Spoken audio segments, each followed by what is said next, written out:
Kementerian Pekerjaan Umum dan Perumahan Rakyat melakukan market sounding atau penjajakan minat pasar dengan skema kerjasama pemerintah dengan badan usaha atau KPBU untuk proyek Spam Regional Karantin Serpong senilai maksud kami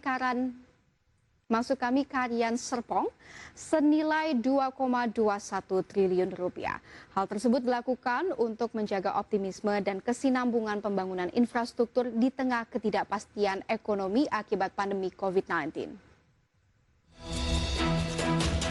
Melalui video conference yang dilakukan beberapa waktu lalu, Menteri Pekerjaan Umum dan Perumahan Rakyat Basuki Hadimulyono menawarkan skema kerjasama pemerintah dengan badan usaha atau skema KPBU kepada 71 institusi yang berasal dari para calon investor, lembaga keuangan, konsultan, asosiasi, pemerintah pusat dan daerah, untuk pembangunan Spam Regional Karian Serpong yang menjadi salah satu agenda prioritas pemerintah pusat dalam pembangunan infrastruktur meski di tengah pandemi COVID-19. Untuk mewujudkan rencana pembangunan jangka panjang dan menengah nasional 2020-2024 untuk mencapai layanan akses air minum 100%, Spam Karian Serpong dipandang Menteri PUPR memiliki nilai sosial ekonomi yang besar untuk penyediaan air minum bagi warga Jakarta. Selain itu juga menjadi salah satu upaya dari perbaikan lingkungan khususnya untuk mencegah terus turunnya muka air tanah akibat penggunaan air tanah yang berlebihan di Jakarta. Untuk itu Kementerian PUPR berharap pengerjaan proyek KPBU Spam Karian Serpong dapat dimulai konstruksinya pada 2021. Proyek ini tidak hanya untuk menyediakan air minum bagi Jakarta sebagian bagian barat, tapi ini adalah bagian dari environmental remediation Jakarta.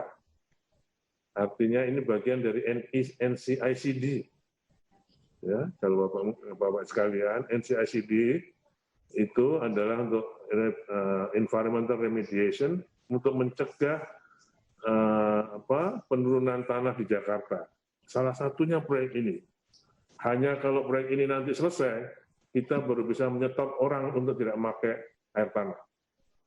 Selama ini belum selesai, tidak akan bisa kita nyetop orang pakai air tanah. Karena sumbernya hanya dari Jatiluhur. Tidak cukup. Kalau ini nanti dari barat sudah terpenuhi, baru bisa kita stop air tanah. Air tanah bisa di stop pemakaiannya, baru kita monitor. Berhenti apa enggak itu? Penurunan tanah Jakarta. Kalau itu tidak berhenti, berarti NCICD yang namanya tanggul raksasa diperlukan. Kalau itu sudah selesai dengan proyek ini, stop air tanah, nggak ada penurunan, sudah nggak perlu lagi, itu namanya NCICD. Jadi ini merupakan satu proyek yang besar. Sementara itu, total kapasitas Spam Regional Karian Serpong berjumlah 4.600 liter per detik bagi sekitar 1,6 juta warga di Jakarta bagian barat dan sekitarnya. Sistem ini akan melayani area DKI Jakarta, Tangerang, dan Tangerang Selatan dengan pipa transmisi sepanjang 25 km dengan masa kontrak KPBU Spam tersebut direncanakan selama 33 tahun, di mana pengembalian investasi dilakukan dengan tarif air. Jakarta, Devi Irwansyah, IDX Channel.